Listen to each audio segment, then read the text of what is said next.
Hey guys, good morning, Flamengo greetings. This is Flamengo. Welcome to the Paparazzo Rubro Negro channel. If you're here, please follow, like, and share on all platforms. If you're on YouTube, subscribe, turn on notifications, and give the video a like. We're here thanks to our sponsor, Leão. Look, the little lion is here, okay? It's not the lion from the 1987 Serie B champion, okay? It's just the lion, all right? Leo infusions here, look, that you can find in your tea box, man. Look how cool. There are 25,000, man. The odds are good, okay? The odds are good. You can also find Little Lion. There are several types. You've already seen it in the intro, right? So, Lion, right? Nothing more Brazilian and from Rio than the lion, and I'm here too. Remember that you can lose weight in a healthy way with Mais Cabello. The Mais is Linda program. Mais Cabello is spectacular. So we also have hair treatment. Man, I'm doing the treatment, man. My hair is better than ever, man. It's unbelievable. My sister was also showing me how her hair is better. With the Exo Plus treatment, it's impressive. More hair besides the weight loss. There's also the scalp issue. Look, by the way, there's also some important information here to share with you regarding Flamengo's trips that you can secure your spot, okay, at the Cruzeiro versus Flamengo game, okay. With Haroldo's Caravan, it includes accommodation at Flamengo's hotel with breakfast, transfer, hotel, stadium hotel, and a ticket in the visitor section. All right, you can secure all of this. Price per person, double room, 2,250, okay? The supplement for a single room is 150 Rs. So Cruzeiro and Flamengo, the game in Belo Horizonte, Haroldo's Caravan, there's already a price, 2,150 with the hotel and the ticket included. Okay, so it's a land package, all right? You can get in touch, but my friend, it's for you to relax with transfer, hotel, and ticket included. All right, you handle the rest, okay? Yeah, use your miles and check it out. Caravana do Haroldo. Contact information is always here in the description and in the pinned comment. Well, let's go. Yeah, we have some important information here, right? The contract will be signed at Flamengo. Boto is already ready to sign. He's already ready. To resolve this situation, according to journalist Bruno Castagna, our friend, our partner, very, very well informed Mr. Bruno Castagna, also a coach at Sintonia Esportiva, champion of the SERG Cup. Sergio, he brought behind the scenes news from Flamengo. Okay, the situation of José Boto, the future of José Boto, yeah, the issue of rumors about Milan, there was talk about Milan and other situations. Actually, Boto gave an interview criticizing Neymar, but in reality, he wasn't criticizing Neymar. He was praising Pedro. And I did some research here, which I'm going to share with you. So I'm going to bring this information now, okay, regarding José Boto. Let's go then. According to Bruno Castagna, the journalist, Mr. Bruno Castagna, right, coach at Sintonia Esportiva, José Boto's future is being decided at Flamengo. Okay, despite Milan's interest,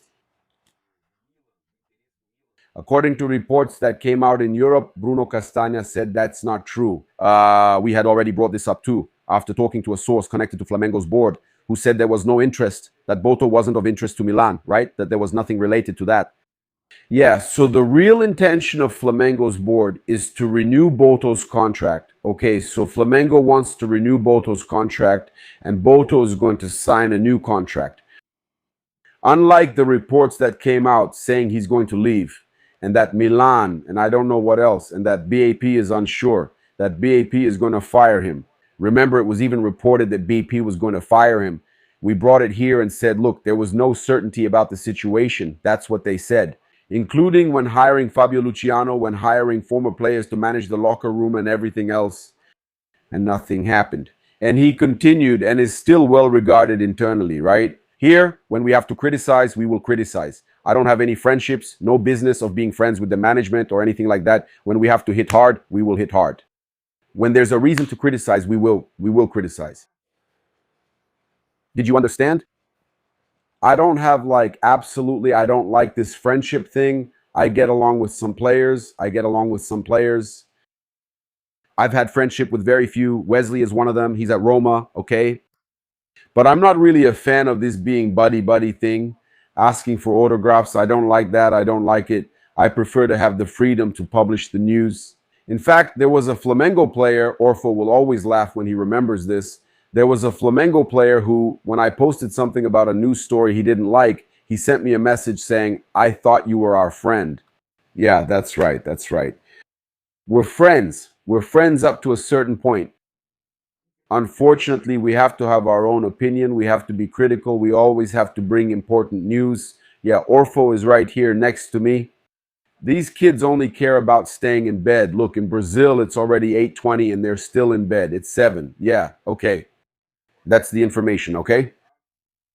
The board wants to renew the contract, and also, after coach Leonardo Jardim arrived, director José Boto became much more respected internally at Flamengo. So since Leonardo Jardim arrived, Boto has been respected internally. And now, what am I going to say here about José Boto's situation? I talked to some people inside Flamengo who understood José Boto's statement about their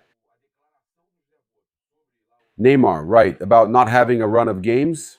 And why not take Pedro, who is the top scorer of the Brazilian championship? He's leading as the top scorer, right, of the Brazilian league. Pedro, right? I think he is. I can't recall now, but I believe he's the Brazilian league's top scorer and in great form, right? I also praised Pedro a lot yesterday. Internally at Flamengo, the people who work at Flamengo understood Boto's statement as very positive. Second leading scorer, top scorer. Viveiros is first at the moment. Yeah, but he's doing very well. He's having a fantastic moment. So, internally at Flamengo, many people saw Boto's statement positively, even as an apology from Boto to Pedro because of that situation. If you remember that situation with Pedro and Mauro Cesar Pereira here about the 15 million euros, I don't remember exactly, but I know there was a leak supposedly from Boto and all that. And at that moment, it created a bad atmosphere internally in Flamengo's football department. And then Boto, when he makes this statement now defending Pedro, which I think, well, I can't expect anything else besides that. From someone who works at Flamengo, it's only fair that you defend the club's asset. But Pedro, he's really talented and he deserves it. He deserves it. He should have been at the World Cup. So I think that statement, I understand why it was well received internally, because Pedro is a player who needs, as they've said many times, care. What is care? It's attention. That the people who are with him every day defend him, root for him. He needs that, right? He's a player who needs that support, right? Okay, it was his birthday yesterday and we're wishing him all the best. And man, that's it. I think that statement from Boto was much more about Pedro than about Neymar. He took the opportunity, obviously, to say the following. Neymar hasn't had a consistent run. He wasn't attacking Neymar. He was talking about Pedro's moment, that Pedro deserves it. That statement could have been from him, could have been from Rodrigo Paiva, could have been from BAP, could have been from Leonardo Jardim. Leonardo Jardim could have said that. He should also be praised for saying that. If BAP says that, he should be praised for saying that. So, guys, I think that internally, I'll say it again, internally, Boto's stance was considered positive, okay? And that's the situation with Pedro. It's very common to hear people saying good things because he has this thing where he doesn't feel much uh, what people say, right, outside of Flamengo, okay? Yeah, but that's it. I think everyone has the right to criticize, to comment, to have their opinions, to think it's wrong, to think it's right. That's just how it is. We're just here. I think we gain a lot by defending our greatest asset, which for me, today, Pedro is Flamengo's main asset. I don't know if Orfo agrees that he is today. Do you agree? He's the player. Yeah, for me, along with Arasca, they're the two best players for Flamengo. Obviously, there are other high-level players there too. Leo Pereira, I also really like Leo, right? But he's one of Flamengo's main assets, okay? So let's go. Yeah, look at that. Bruno Castagna was talking to you guys. Yeah, today I'm going to react to some important news here from Castagna, who's very well informed. Yeah, he talked to Flamengo fans in the chat who were criticizing BAP's attitude, right? Regarding signings, about BAP saying there was money to sign players. That's not exactly what we've already talked about here. It's not billions to sign players. It's not billions just to sign players. It's $1 billion for football overall, including payroll and more. All right? Yeah, and with Flamengo making over 2 billion, people ask, why don't they sign more players, right? Yeah. So we've already talked about it. Flamengo has money. Flamengo's doing well, paying off all its debts. Flamengo's growing, increasing its revenue, but it's still going to need to pay in installments. And now it's time for Boto to get to work. Here's my criticism. Boto will need to show results. Boto will need to make signings. We want signings. I don't need to keep criticizing him before the transfer window opens. Right? Ask the orphan to find out when the transfer window opens. Once it does, he has the entire window to make signings. It's good to sign players right at the beginning, so Flamengo already has these reinforcements, already aiming for the round of 16 match in the Libertadores. It goes from July 20th to September 11th. July 20th to September 11th. It's more than a month, okay? It's almost 2 months. So we expect that in the first days of the transfer window, Boto will already be able to sign players. And then I'll be here watching, because if they don't sign good players, we'll criticize. We'll criticize. Now, there's no use, okay? It's June 21st. There's still almost a month before the transfer window opens. So there's no point in me demanding signings if the window hasn't even opened yet. It doesn't help. It's because we have to talk about the transfer market, bring the news. That's how we're going to do it, right? There's no reason to criticize now if the window hasn't opened yet. I thought it opened in early July, but it's actually July 20th. If the window opens July 20th, why would I demand anything now? Now, hey, Boto, stay alert, okay, man? Stay alert. Once the window opens, you have to be quick. You have to be quick, because you need to sign someone now to have a player available soon against Cruzeiro in the Libertadores round of 16, okay? So, look, we know that Flamengo's approach, right, regarding big signings is going to be cautious, paying in installments and all that, but that doesn't stop big signings from happening. We've already said this here. It doesn't stop big signings. And this information is also confirmed by Bruno Castanha, okay? I've been talking to you about him, and he's been bringing information that's very similar to ours. We were here sharing information, including in partnership with journalist Bruno Castanha. Yeah, transfer market, signings, attitude towards big signings. Yeah, Castanha denied rumors that Flamengo froze big signings because of the club's current situation, okay? Yeah, he explained that the plan to bring in high-profile players like Luis Enrique, Thiago Almada, and Danilo involves patience. Yeah, because they're top-level players who tend to wait for the outcome of international competitions before deciding their futures. Regarding Luis Enrique, I already told you yesterday that Flamengo has already been informed that not only will they not accept to negotiate for 40 or 50 million euros, but after the international competitions, they'll want even more, like 60 or 70 million euros, absurd amounts they're trying to get from Europe. And there's always a preference for European football, especially from the staff and the players. So Luis Enrique, Flamengo has, let's say, given up precisely because they can't lower the price, even though Boto has a great relationship with Zenit.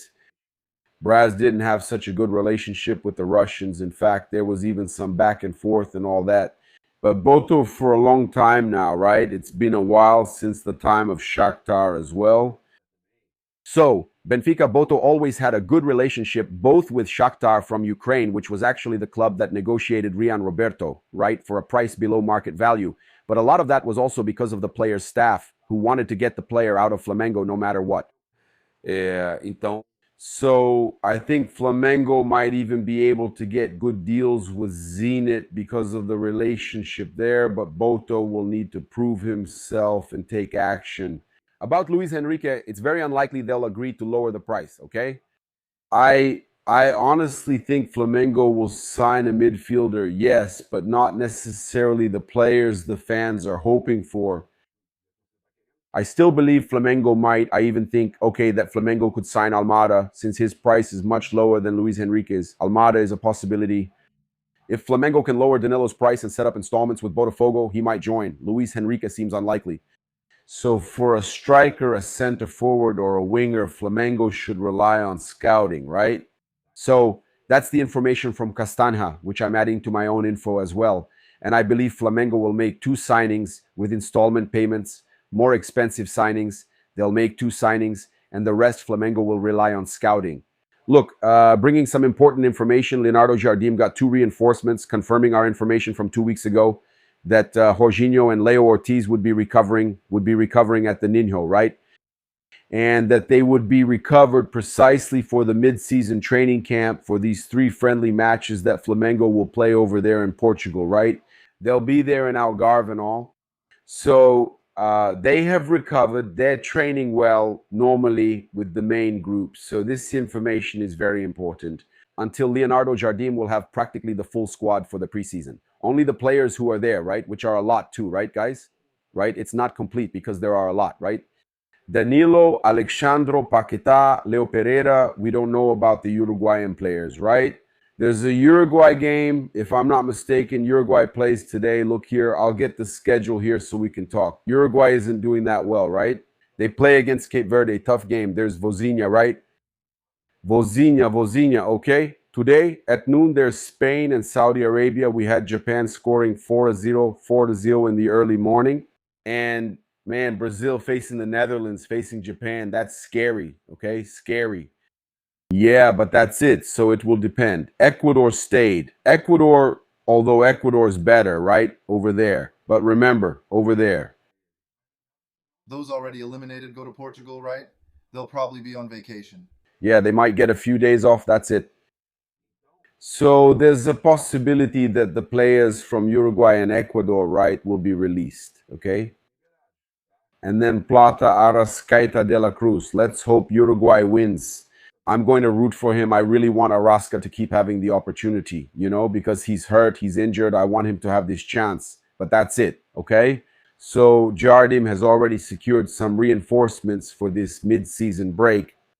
And look, about the transfer market situation here, just to let you know, Ayrton Lucas, according to Bruno Castagna, he should stay, okay? Yeah, the journalist clarified that Flamengo will not negotiate Ayrton Lucas's transfer, who is a target for Santos, or, in this case, with any other club here in Brazil, especially in Brazil, okay? Unless they already have a replacement signing lined up, all right? For the left back position, as I said, it only happens if there's a linked deal and a replacement is already in place. If they don't have that, Flamengo won't negotiate Ayrton Lucas, okay? If no player comes in to replace him, Flamengo has already renewed, all right? They've already settled everything with Alexandra for Alexandra to stay. So if they lose Ayrton Lucas but don't have a left back to put there, it doesn't help. It doesn't help. So Flamengo will only negotiate Ayrton Lucas if a good offer comes in. Flamengo prefers that it's not from Brazilian football but from abroad. And even then, only if they already have a left back lined up, right? Flamengo is considering some names, but remember, the transfer window opens July 20th, not before. Okay? So there's no point in demanding something now that can't even be done yet. Okay? So look, regarding Ayrton Lucas, Flamengo is going to be cautious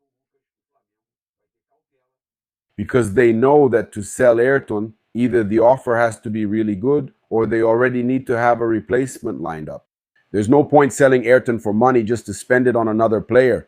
Flamengo has to find an interesting opportunity, get a good offer for Ayrton, and then Flamengo can resolve the situation. But Flamengo isn't offering Ayrton Lucas for sale. He's not on display. No.